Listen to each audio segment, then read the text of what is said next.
Welcome everyone to our first episode of Conversations from the Classroom. And I'm joined here by Dr. Elaine Mahon.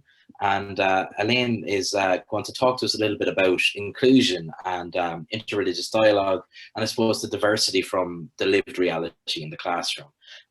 So just on that note, would you like to introduce yourself, Elaine, just so the students know who are listening to? Yeah, great. I forgot I had a doctorate. So my kids just call me Miss Mahon in school. So yeah, I'm a primary school teacher. I spent about 10 years outside the classroom working kind of in different roles in the area of religious education. I worked on Grow and Love and a few other bits and pieces, but back now in the classroom where I belong. So I teach in an all boys primary school. I teach 6th class at the moment. I've tend to been in the senior end of the primary school, so my speciality is kind of 3rd to 6th.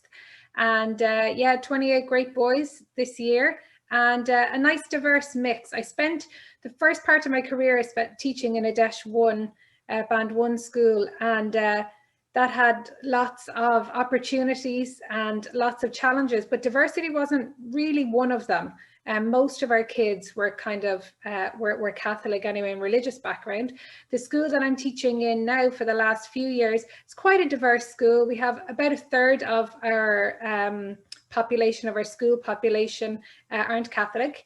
And so it's been interesting for me, even transitioning, kind of knowing the theory of kind of inclusion, particularly in religious education, and then kind of living it out then and putting into practice those things that I preached. So that's what I'm doing at the moment. So it's good. It's nice, good challenge.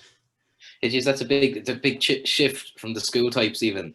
Was it just even the type of diversity you're saying? And I suppose like I flagged with the students previously as well, you know, and I know you outlined it really brilliantly in the segment of the booklet. Just so everyone knows, was Elaine done an awful lot of the research that's involved in the sharing best practice on inclusion booklet by the CSP that I have up on loop for you to read.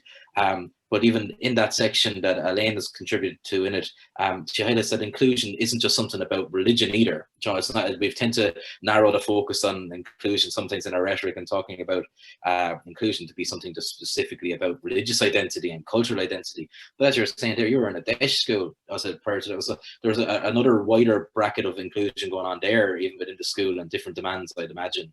Yeah, totally. In that initial school. Do you want to say I find as well, you know, even in terms of different special needs, just in terms of difference, there's so much to do with inclusion. So children who are on ASD spectrum, you know, I have a boy in my class this year who has Down syndrome, and, you know, ensuring his full inclusion in everything that we do. Again, also in religious education, but not just in that, making the boys aware.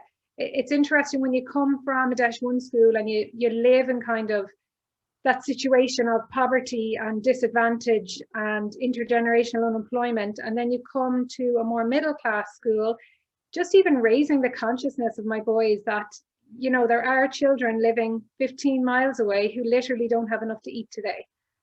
So yeah, kind of broadening that out of, just as you say, we can maybe be too hard on ourselves in terms of religious education and say, oh, we've, you know, such a long way to go in terms of including kids of different faiths, but it's really of heightening awareness for all of our kids about all the difference that's out there. Yeah, and I think that's really interesting, because, so like you're saying, it's not just in RE and it's the wider curriculum as well. But I think it's also that kind of the context as well. It's a Catholic school you're working in, so we're back again to the Catholic ethos and what's it mean across the whole curriculum, and how we actually be in the school and interact with each other and accommodate that difference and engage with that diversity.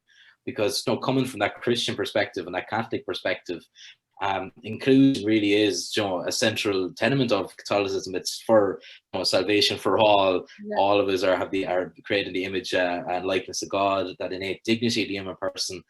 And that I suppose I'd always thought that was an interesting aspect. I remember in CPSMA, before a query coming in about a student, actually, I might have actually said this before, but a student, or having an issue with a student in school, and they were looking at disciplinary action.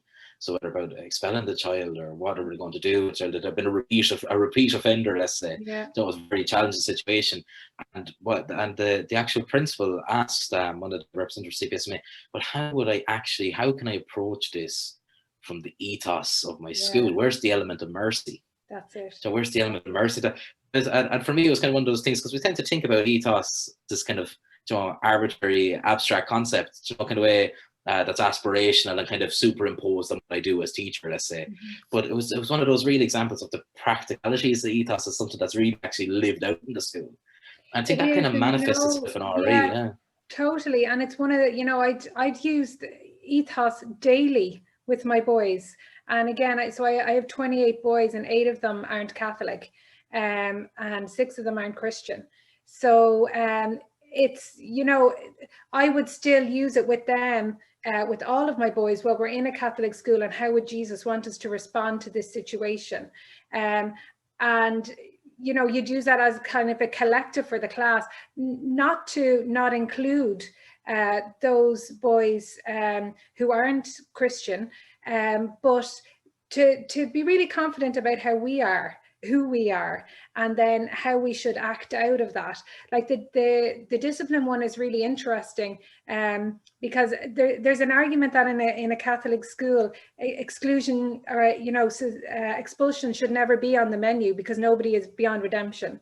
And again, like we'd use that in the class a lot, about forgiveness, about understanding, about saying sorry. I say sorry a lot in my classroom. I'm sorry that I freaked out that you didn't have your homework done for the 15th day in a row. Can you see how that's really frustrating for me? But I, shouldn't have got quite so upset about it. So, let's agree to start again, or whatever it is. And I think modeling those kind of principles for our kids, and admitting that we make mistakes and that we find things difficult as well, particularly in this kind of COVID thing. I'd come in and I'd say to the boys, I'm having a tough day now. I'm dealing with all of this level 5 stuff, and I didn't have my coffee. And they'd be encouraging me to go to the staff room to relax for a minute and then to come back.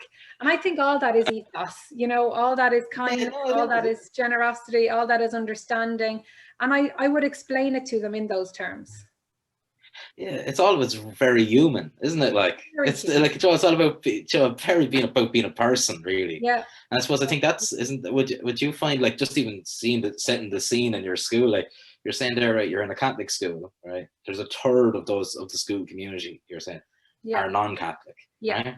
Yeah. Like that's a significant portion, like within it, like what would be traditionally considered like a Catholic school being all, the traditional kind of classroom, all Catholics in the class, all this kind of story. Yeah. But I think even that human dimension is really important. I'd imagine, in the way you address inclusion, is in that you're dealing with the person rather than, so you're starting first with the person and kind of moving out. Exactly. So like you, and it's one of the things that I think we've been slow to do, is just like to recognize difference, to recognize that these boys come from a different religious tradition. But I always frame that in the context that we are all different. So I have green eyes, you have brown eyes, you believe in ghosts, I don't. You believe this, I believe that, and it just so happens that Muhammad believes this and I believe that. So, and I think making that very obvious and explicit, and again using examples of people's different learning styles, or of their kind of learning differences. You'd say, well, some of us find it difficult to concentrate, some of us find schoolwork really easy, and just humanizing it, that we're all different, and our religious difference is just one aspect of our difference, because there's a million ways in which we're different, and being confident enough to name religious difference as being among those differences. I remember when I used to be a diocesan advisor in Dublin, and when our job is to visit schools and kind of support teachers to teach religious education. And when I come into the classroom, the teacher, often genuinely trying to be sensitive, would whisper to me in Irish the names of the children who weren't Catholic, just to give me the heads up, so that I wouldn't be embarrassed and they wouldn't be embarrassed. And I would always make a point of introducing myself and to say, I understand that some of you aren't Catholic or aren't Christian, but, I welcome you to take part in this conversation as well. And again, I think, when you have a class, perhaps particularly where I teach, in fairness, in the senior end of things, I would always have a conversation with my kids, privately as well as publicly, about their religious beliefs. So I found some of the kids that I teach are almost evangelical about their faith. So I've had some Muslim kids who are really happy to share, this is what we do, let me teach you some Arabic. They bring in their prayer mat for us, they bring in their Quran, they show us where to put it up high above all the other books when they're storing it, all of these things, and that's wonderful. I've had other kids in my class who are Muslim who really do not want to talk about their difference. And I leave that at that. That is perfectly acceptable. So I think, yeah, it's about dealing with humans on whatever level they're at. Similarly, like I have Catholic boys who don't want to talk about God either. You know, and I have Catholic boys who don't go to mass. That's the vast majority of them. Yeah. And so really, they don't actually have a whole lot of religious experience to share with me. And similarly, just because, like, I have a Hindu boy, you know, this year, and, you know, I said to him, you know, maybe around Diwali we do something. He's like, do what? I didn't have a clue. So, you know, there's no perfect recipe for, you're dealing with, you know, whoever is there in front of you and including them to whatever extent that they're happy to be included. So it's a tricky one, but again, it's only tricky, I think, if we don't approach it kind of confidently, knowing ourselves, you know, this is something that I can deal with. And this is not something that I need to be afraid of. And again, we're modeling that for our kids, you know, that this is something I'm going to approach openly, and I'm probably going to make a mistake and pronounce something, you know, incorrectly, or I'm going to suggest something to you about your religious tradition and you're going to tell me I'm wrong, and that's okay because I'm going to learn. So yeah, I think the openness is so important, just not to be afraid of it. That's brilliant, because like that's even the, like, yeah, I think you really hit an interesting one there when you're saying about like having the confidence to recognize difference, like because like you can't have inclusion without a recognition of difference. Otherwise, what are you including, or what are you trying to accommodate? You know, or what are you trying to facilitate or nurture in the class? Or you're not really even giving individuals the respect, you know, and their own agency and autonomy of where they're at. But even, have you found like that it's really interesting that the way the dynamic you've suggested there about, you know, having a private conversation and the public, and, you know, maybe a classroom wide conversation, but I think it's a really interesting point there was about, you know, when you came in as a DA, you know? You got that kind of the whisper in, you know, that hush hush kind of, you know, which is interesting because I actually shared the figures with students about, you know, that study that was done in the Archdiocese of Dublin around 2006. You know, that about 92 across 92 schools, there was 108 nationalities, I think, and 28 different religions present in the school. But yet you could see that there was an instance of your experience going into a school where, you know, there was non-Catholics there. It was, and how it was being dealt with wouldn't have been necessarily the way you would have approached it. But I suppose in the school, like in your school now, is there a particular policy or anything in place around RE and inclusion, or in your school? Because I know like the local. Yeah, there is, but you know, like, policies are great. They're great, and they sit lovely on shelves. They hold books up and they do all kinds of great things. But again, each teacher has to take the policy and say, you know, what does this actually mean for me in my classroom? And again, how confident am I to do that? So policies, again, like they really set out maybe the gold standard, what we really want to do, but they have to be accompanied then by people who are going to journey with everybody to kind of bring them to where that is. So we do have a policy, I do have a policy document, and again, there would be one on inclusion, and then there'd be one on religious education, and then somewhere within the religious education one, there would be, you know, a part on inclusion. It's one of the things, you know, that can be difficult, say, around Grow in Love. So Grow in Love, where it does look at different religions, it really focuses on the monotheistic religions, as the curriculum does really focus on the monotheistic religions. So I think even in terms of, so you can go so far in kind of recognizing, and that's really where our policies would focus on, kind of recognizing difference, respecting difference. Perhaps though we need to go a little step further just in terms of educating, so that our kids can understand a little bit more. We don't want to, you know, overdo that, and perhaps there's an argument that that's where post-primary comes in. But I think it's one of the things that maybe is lacking, is educating into, or educating about, at least, those kind of differences that we see around us. So that's one of the things that probably isn't in our policy framework. And you know, I just query whether or not we could perhaps be doing a little bit more of it. Brilliant, and that's a good point on policy. I think it's also interesting there just to unpack that for the students as well. When you're speaking of monotheistic faiths, you're talking about belief in one God, religions to believe in one, and particularly within the curriculum, we're talking about the Abrahamic faiths. So you're talking about Christianity, Judaism, and Islam, and that's the key ones there. So Buddhism and Hinduism, Confucianism, any of these other, they're not part and parcel with the curriculum. That's it, and I think they're really important, and I mean the census would tell us this, right? Like a really important large cohort at the moment is the nuns, not the NUN, the NONE. So like I've a lot of the NONEs in my class, you know, and really, yeah, and how that, so these kids, I have a couple of kids who weren't baptized, but I've two really great, interesting, intelligent boys who are baptized. So I have confirmation class, and I had this class last year as well, and who in 5th class said to me, you know, I'm not going to be making my confirmation next year. And my instinct was to say, yes, you are.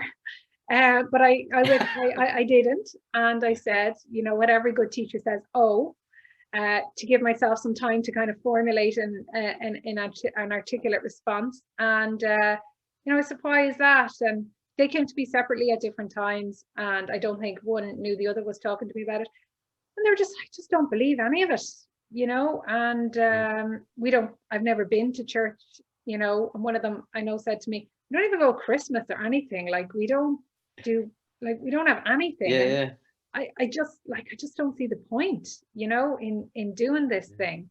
And again, so I have another 2 boys who aren't baptized or anything. And just to acknowledge that as well, that they don't have a faith tradition. And again, that's okay. That's actually a trickier one for me. And one that I have to just be careful around and not insinuate that that they're lacking something because they don't have a faith tradition. But to acknowledge it. So where I've done it maybe more successfully, I won't tell you all the bad examples, but where I've done it more successfully is around Christmas. So I'd be keen to get them to tell us how they celebrate Christmas in a non-religious way, which isn't actually very different to how the rest of them celebrate Christmas, except they probably might throw in a crib or mass. But I'd say like, so for you who, you know, for you, Christmas isn't, you know, a celebration of the birth of Jesus. So how is it a celebration? And it's, you know, all the usual presents and, you know, everything else.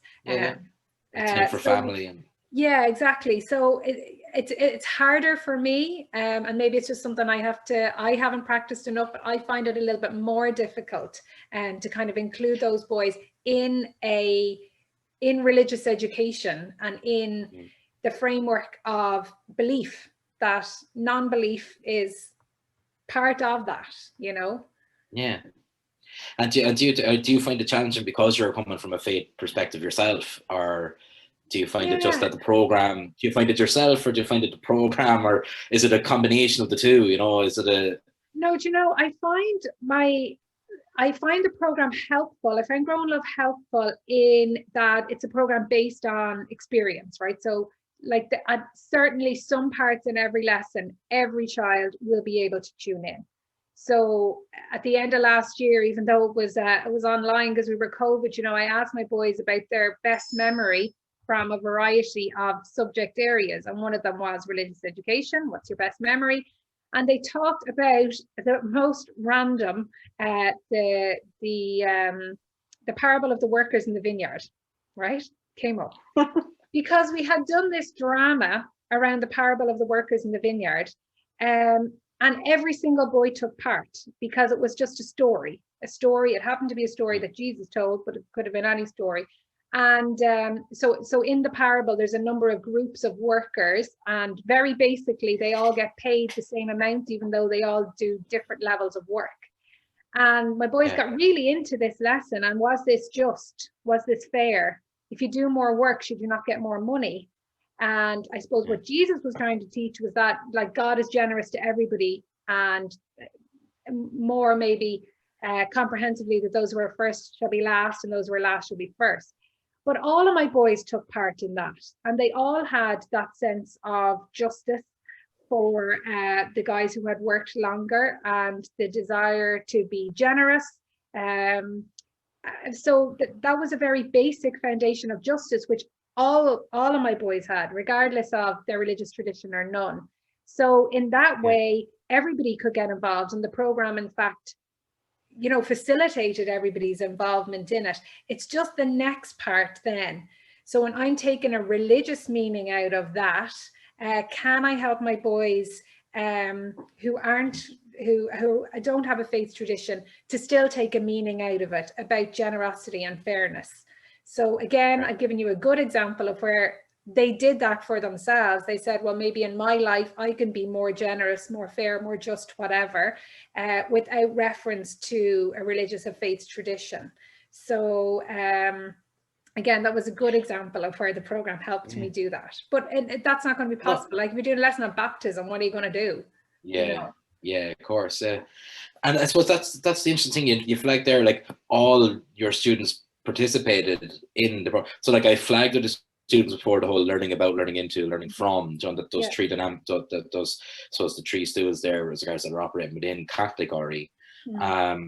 But I suppose, have you had any students, completely opt out? Like, you have a third of the students in your school are non-Catholic. Have you experienced any students who are, be it different religions or none, have their parents explicitly said, I don't want them to take part in the class? And even in that situation, have you found it hard to carry out the lesson without really trying not to exclude the others, that student explicitly, but also then maybe I've often had situations I heard about where the student who was supposed to opt out was nearly the most enthusiastic about the lesson, and you're trying to marriage that. I suppose taken for granted, like I flagged with students already, taken for granted that even if someone does opt out of RE, they can't opt out of the ethos of the school, so they're still going to encounter religion in some capacity. But within that RE class, like, so you had a class there where you had all the students partake and all from different faiths. And this question I'd like to address even again in a second. Do you have any other Christian denominations in your class? And how does that work? But just even then, just in a general sense, have you had any bad experience, good experiences, and what would you suggest? So I've never had a child, and I understand this happens. I just personally have never had a parent or a child come to me and say, I don't want them doing anything.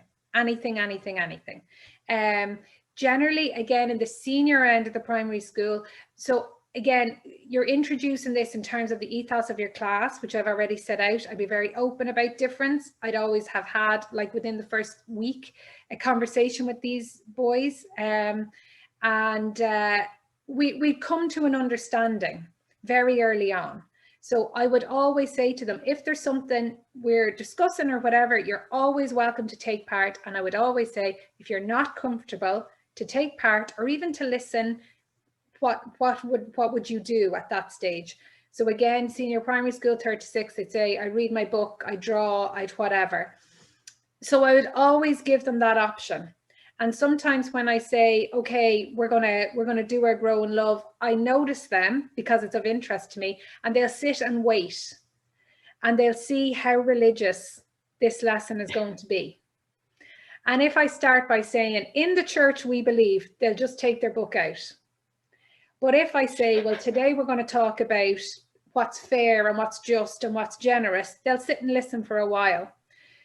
So again, when you're operating out of a classroom ethos that is welcoming and open and inclusive, and I'm not suggesting I do it right all the time, because I don't, and I've, put my foot in it loads of times, but where you're operating out of that, even when you put your foot in it, they forgive you, because they know that you're just trying to be inclusive, and you're trying to be supportive of where they are, and trying to, to have them involved as much as they're, happy and able to. So I can think of this one example where this boy in my class in my old school, and I loved the bones of him, was just great, Muslim boy, and on more than one occasion I would ask my class, again all Catholic at that stage, apart from him one year, and I'd say, you know, how many gospels are there, and his would be the first hand up, and this kind of became a joke between he and I. And, you know, after class, I'd say to him, can you believe that the Muslim boy was the only boy with his hand up when I asked for the 4 Gospels? And he'd be like, Miss, you got to teach these guys better. You know, like they don't know anything, you know? How would they ever learn the Quran, you know? So I remember another time being in, and you talked about Christian denominations. I remember being in a school, an extremely diverse school. I think at the time priced itself at being one of the most diverse schools in kind of one of these new areas in Dublin. And I said to the class talking, it was a confirmation class, I said, you know, where would we find the story of Pentecost? And one of the boys put up his hands and he says, you know, Miss, it's in the book of Acts, chapter this, verse this. And one of the other boys, Catholic boys, turned to the person beside him and said, he's stupid, it's in the Bible. But this was a Christian class who knew book, verse, and chapter, and the Catholic kids were like, "What's he talking about? The Book of Acts? It's in the Bible," you know. So, so again, we can't, you know, presume anything by virtue of the kids that are, you know, are there in front of us. But yeah, I don't know if that's helpful. No, it is. I suppose, like, have you found, let's say, other Christian denominations be able to take part in certain aspects of the program, Joe, and others? So really, you're talking really when it comes to sacramental prep. I think, Joe, I think you're talking really the real key differences emerge really. It is, and that's really, like I said to you a minute ago, those are all good examples. Like I do have confirmation class this year. There's things that we can do, like for example, my boys have this confirmation workbook that they do, a journal or whatever. So at the start of the year, I photocopy the book. That's probably against copyright, so I'm not promoting that. But anyway, that's all right. I can edit that out. I photocopy those parts of the book that I'm allowed to, and that don't have a religious connotation in them, so where they're just talking about their family or their friends or whatever. So that means that, so when I introduce that, I'd say, okay, we'll take out our journals. So I don't specify that it's a confirmation journal, and we all take out our journal, whatever it is. But obviously then we do come to those parts that are explicitly Catholic, and we have to own that as well, because that's who we are, and that's who these boys are. And we want to be careful, like, that we're not being so mad into include everybody, that we're not being true to the fact that part of our role, whether we like it or not, as primary school teachers in Catholic schools, is to form these baptized children in their faith. And frankly, for a lot of my kids, if they're not being formed in their faith by their teacher, I don't know where they're being formed in their faith, and if they're being formed in their faith. So I think that's common across. I think that's a common situation now. You'll find that an awful lot of students, their first encounter with church, let's say, is nearly in school. Yeah. And in some ways, you know, what a wonderful way to experience church, you know, as well, you know. But in another way, it also puts that extra, I suppose, the importance again on the teacher's voice and on the making sure that they're providing accurate information too.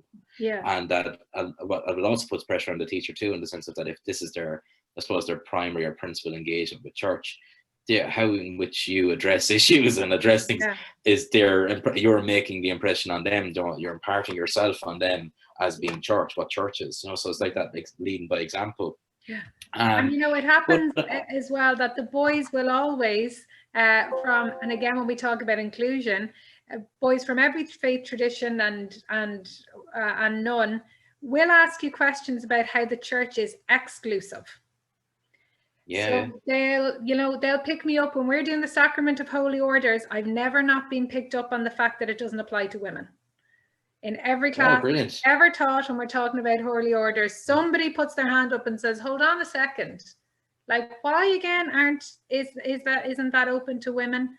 I also have in my old school had a situation where I had a 6th class child making confirmation, and her auntie had got married a couple of weeks before to her other auntie.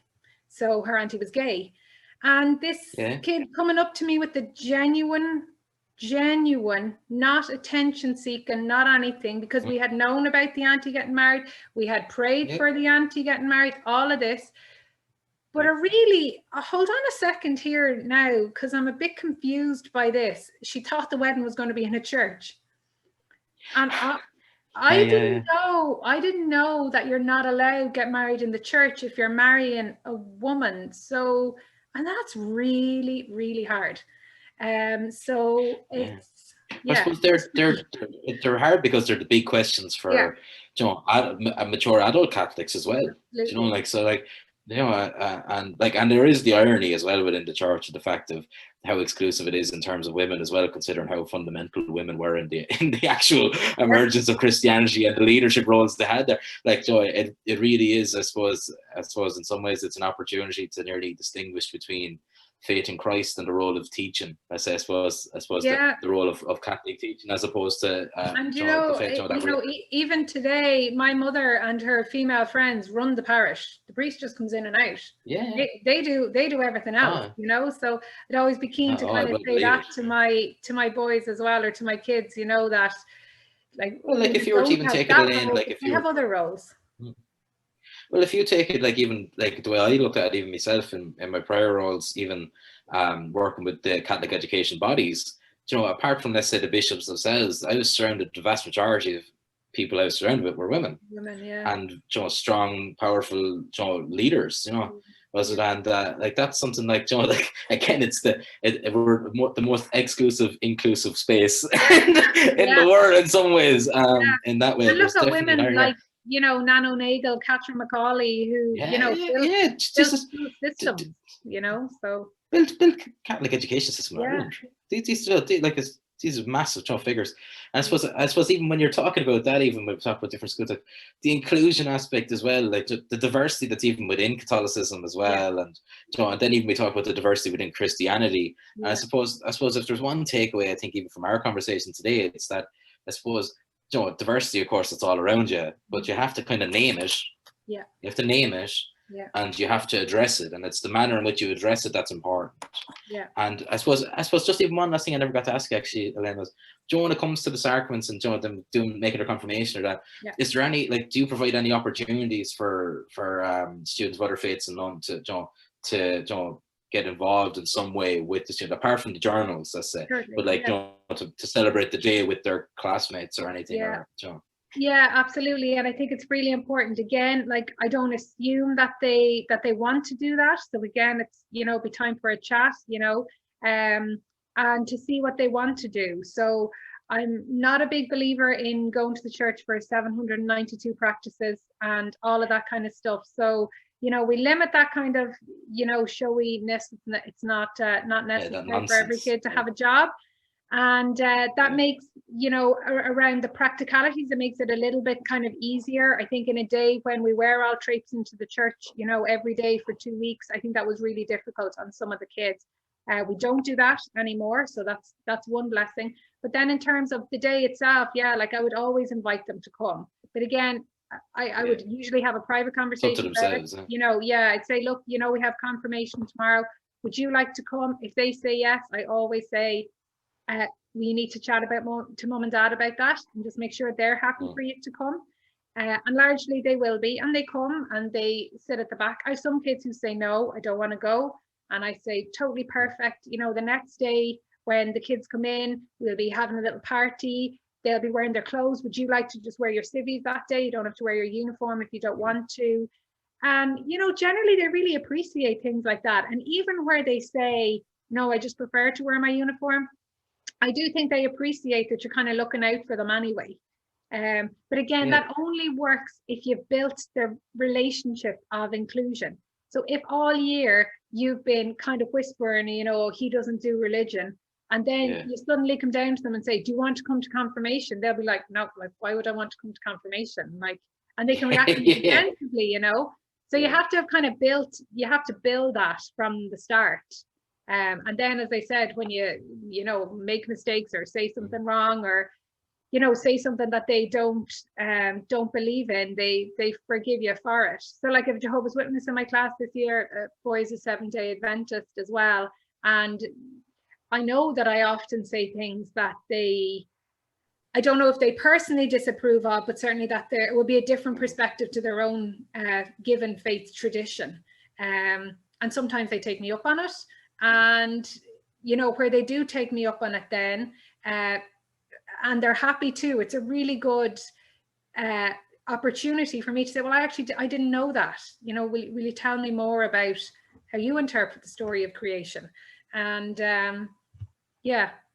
That's brilliant. So, you see, but I think what's really coming across massively here, Elaine, though, is number one, so your humility, so as teacher, even in that space, you know, like that you're able to, so acknowledge even Joe when Joe and I don't know that, so you don't have to be the all-knowing, yes, you know, like nobody knows everything. Yeah. But also I think the fact that you recognize the difference. And you said, right, this is another dynamic relationship that I have to try and cultivate, and nurture in the class. And it seems like you really sprung off of the invitational character of the Catholic faith in general, but also Catholic religious education and the Catholic ethos school. You know, everyone's invited to participate, you know, but obviously the really thing that you really seem to have captured really well is the agency and autonomy of the student themselves to make, you know, like it's, so I think even just to flag it there, because it's the big elephant in the room always, and I obviously the students notice every year, first years come in, I get into the same thing in the lecture hall, and it's, you know, I asked them, you know, how many of you went to a Catholic primary school? How many of you went to a Catholic secondary school? So how many of you went to a Catholic third level? So let's say institute, some might have, some might not. So how many of you go to mass every day? How many of you contemplate joining the seminary? How many contemplate becoming a nun?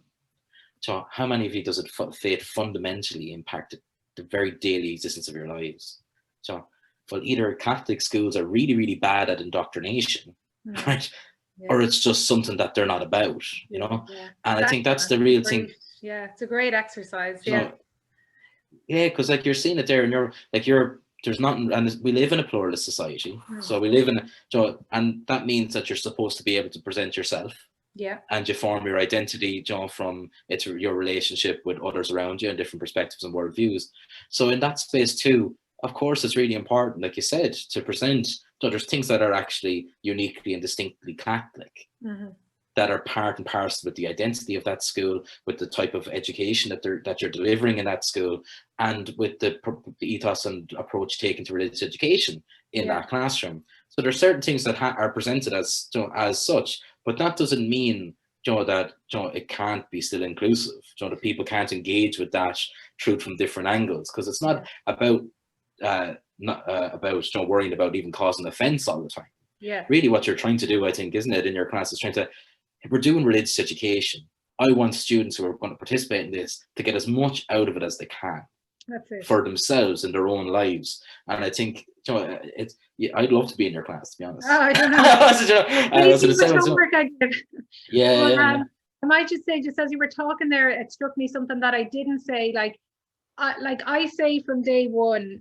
So I tell them on the first day, my name is Elaine, and they were like, oh, I know the teacher's first name. I said, my name's Elaine.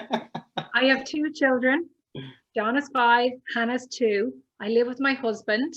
We live in a bungalow in the middle of the country, and I'm Catholic. So that means that I pray every day. I usually pray in the car on the way to school. I go to mass every Sunday. We have a turtle and 2 fish. So I present my own faith. Now, I am happy to do that. I also, when we do science, I also say to them, boys, I don't have a scientific mind. So you're going to have to help me when we're doing these experiments to try to help me figure things out. So I declare, like, I'm brutal at PE as well. Brutal. I just throw a ball in and hope for the best. So, but like when it comes to religion, they know my faith perspective and they're comfortable with that. So when we say our prayers in the mornings, which we do every morning, we bless ourselves, and I say, what will we pray for today? Generally, the Christian boys are standing, the non-Christian boys are sitting, generally. But every day, not some days, every day, one of the boys who is sitting will put their hand up. And they're generally just telling you their news. So the boys who are standing, they'd say, I want to pray for my dad, he's sick today. Perfect. This boy is sitting down, so choosing not to take part in the prayer, puts his hand up. My granny is sick too. So I take the prayer. And I say, well, I'm going to pray for your granny because she's sick. So yeah, anyway, they know my faith perspective as well. I'm comfortable to share my faith with them. I tell them when, this is difficult for me to believe, to understand, whatever it is. So yeah, it's just about as much openness, in all things. I think that's the essence of good education, but it's definitely the essence of good Catholic education. Yeah, that's a brave thing to do as well. That you're opening yourself. I'd imagine like a first teacher newly qualified out would struggle with that massively. Was it to just come out straight away and into that space? But I think that again, like it's like faith itself. It's something that develops and goes through a process of self knowledge.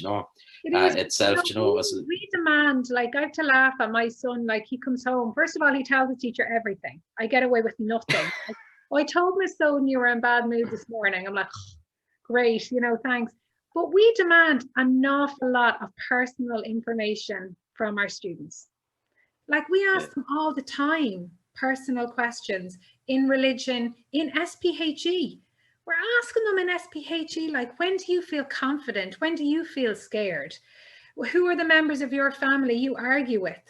Like, I believe strongly that if we're not sharing some of ourselves, of course we maintain a personal boundary. But if we're not sharing some of ourselves, I don't know how we can get these kids to authentically give of themselves. And it's about like good education again, but good Catholic education is about holistic education. So everything, their whole person is being educated, not just their brain. So asking them how they feel about things, telling them how you feel about things.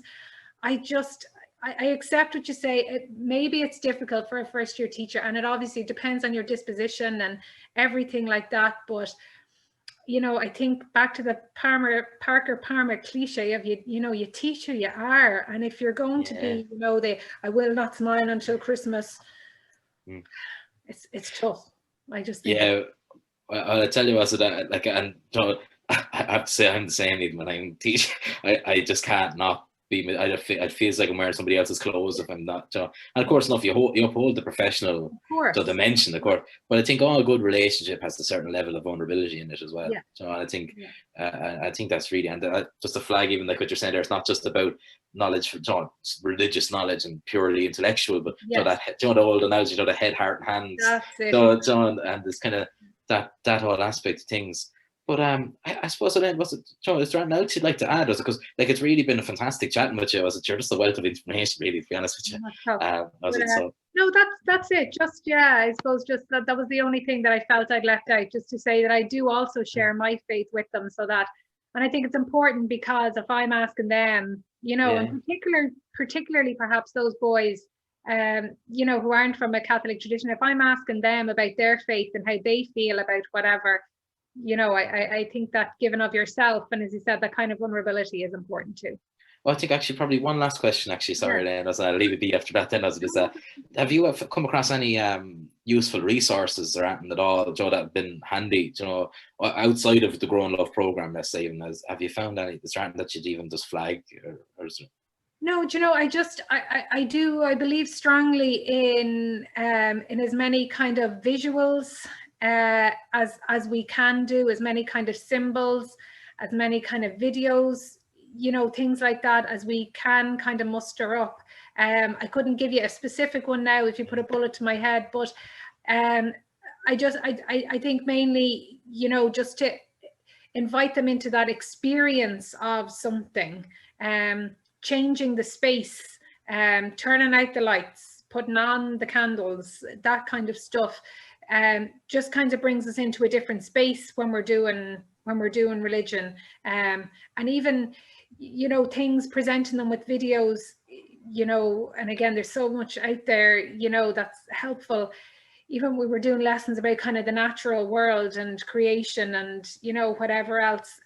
Last year we went for a walk on this beautiful college campus, and we're kind of looking around at all these things and picking up the tiniest things and looking at, and these are, 5th class boys, and last year 11, 12, 13 years old, and they're like, look at the shape of this rock. Isn't that mad? Like, so just giving them kind of those kind of experiential things rather than that I could name for you a particular resource or a kind of a paper and pen thing, but the best resource I find is like, you know, a little video, a little clip, something from a movie, like an actual movie, like Spider-Man with great power comes great responsibility. The gospel today was about whom, you know, to whom much is given, much is expected. I'm like, it's Spider-Man, obviously. So, you know, using those kind of things and helping them to see how kind of pop culture, you know, that there's so many Christian messages there. There's also so many crap messages, but there's lots of, you know, so kind of trying to get a way in that way, I think can be really powerful. Brilliant. That's brilliant, Elaine. Thanks so much. And look, thanks so much for chatting with me today. And look, sure, hopefully we might be able to have a chat in the future again about maybe a different topic. There's so much more I think we haven't even got to cover today with you. But thanks so much. It's been really brilliant having you. My pleasure. Thanks, David.